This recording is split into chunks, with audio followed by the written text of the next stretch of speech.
For what purposes does the majority leader rise? Mr. Speaker, I ask unanimous consent to speak out of order for 1 minute.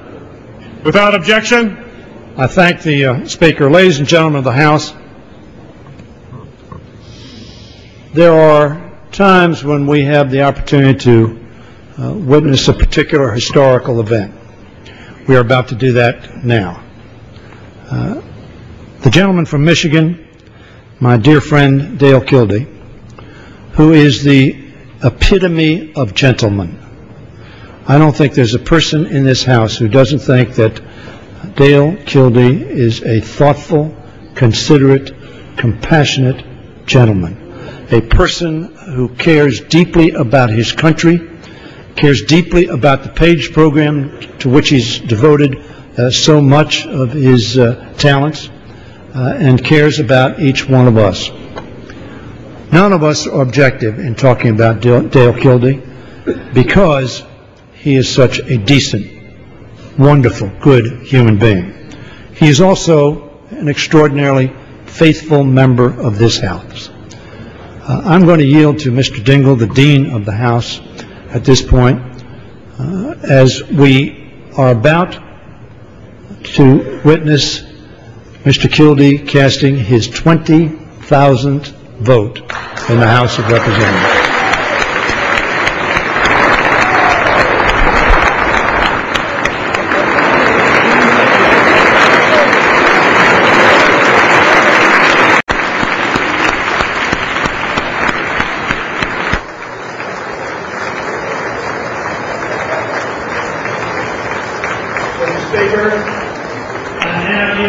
Dean of the House, Dale Kildee's colleague from Michigan, John Dingell.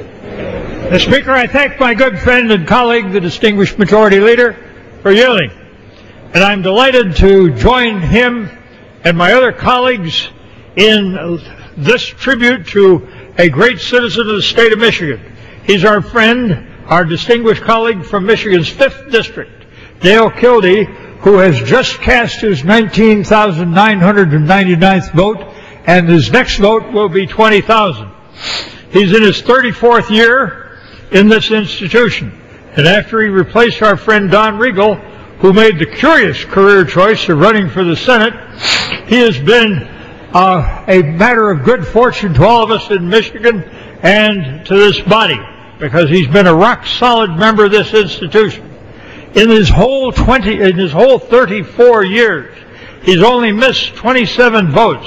That's a 99.9% voting record. He once made 8,141 consecutive votes. I have to say a fellow should avoid that. The pressure of that kind of situation is very bad. But we all agree his accomplishments are not just about numbers. He's been an important figure on legislation that has bettered the lives of our families, particularly our youngest citizens. No one here can find anyone who has done more to protect American children than has our friend Dale Kildee. From his place on the House Education and Labor Committee, he's been a leader on Head Start, school modernization, school safety, college access, and affordability. He's been a great champion of our Great Lakes, which he loves and which he has protected.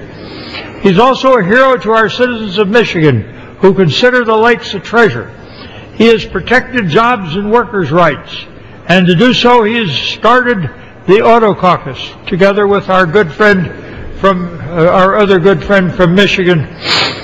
And as founder of the House Native American Caucus, he's helped give a voice on the Hill to the concerns of our Native American constituents across the country. Flint, from where he comes, loves this man, and all of us are proud to call him our friend. He's the Iron Man of the House, and I know if my good friend would yield to the distinguished gentlewoman from Michigan, she would like to have a word to say too. I certainly yield to the gentlelady from Michigan. Thank you so much. And Mr. Speaker, when I first came to the Congress in '03, one of my new colleagues, Dale Kildee, shared with me what he called the 3 C's of service. And I'm sure he shared it with many of our other colleagues as well. But those 3 C's are conscience, constituents, and caucus. And first of all, of course, conscience. That comes first because, as we all know, Dale Kildee, our good friend, has a very deep and abiding faith in God, and he has never and will never take an action that he believes violates the tenets of his beliefs. Constituents, second, because those are the people that we are all here to represent. And Dale Kildee's constituents, as our colleague from Michigan has said, from Flint, Michigan, are probably some of the most hardworking and patriotic Americans in our entire great nation. And caucus comes last in the 3 C's, because while we certainly all want to be loyal to our team, it is far more important that we are first of all loyal to our beliefs and to the people who sent us here. And today, as Dale Kildee reaches an incredible milestone, 20,000 votes, and a 99.9% voting record, because he understands that it is our primary responsibility to make sure that our constituents, who we've come here to represent, are heard on the issues that we consider here in the People's House. Mr. Speaker, everyone in this chamber is addressed as honorable, but I think it is most fitting that this title be given to our good friend Dale Kildee, because he is first and foremost a very honorable man. I have never, ever heard a bad, negative comment about Dale Kildee in the time that I have been in this chamber, and even before that when I was the Secretary of State in Michigan. All throughout our great state, people have always thought of him in those terms as honorable. And I just want to be here today, Dale, to congratulate you sincerely, and I am very proud to call you friend. I yield back.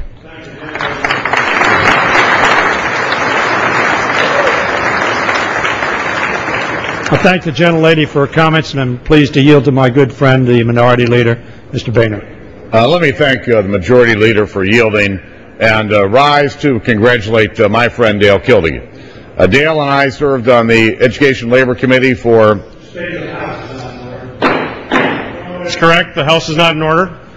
The gentleman from Michigan and I served for many years on the Education Labor Committee. We had many debates. But there were dozens and dozens of issues that Mr. Kildee and I had the chance to work on together. And I do refer to him as Mr. Kildee. But as has been mentioned, there is no kinder, more decent person in this House than Dale Kildee. And so, Dale, on the occasion of your 20,000th vote cast here, I rise today to say congratulations.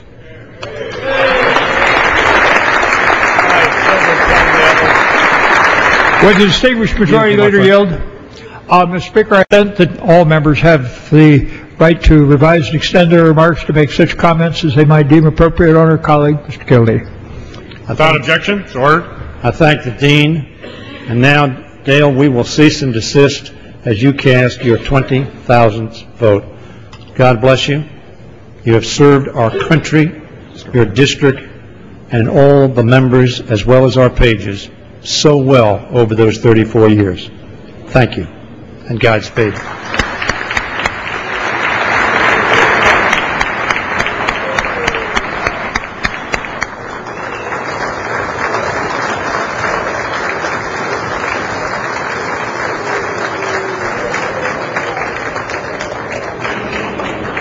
Without objection, 5-minute voting will continue. The unfinished business is the question on suspending the rules and agreeing to House Resolution 1046.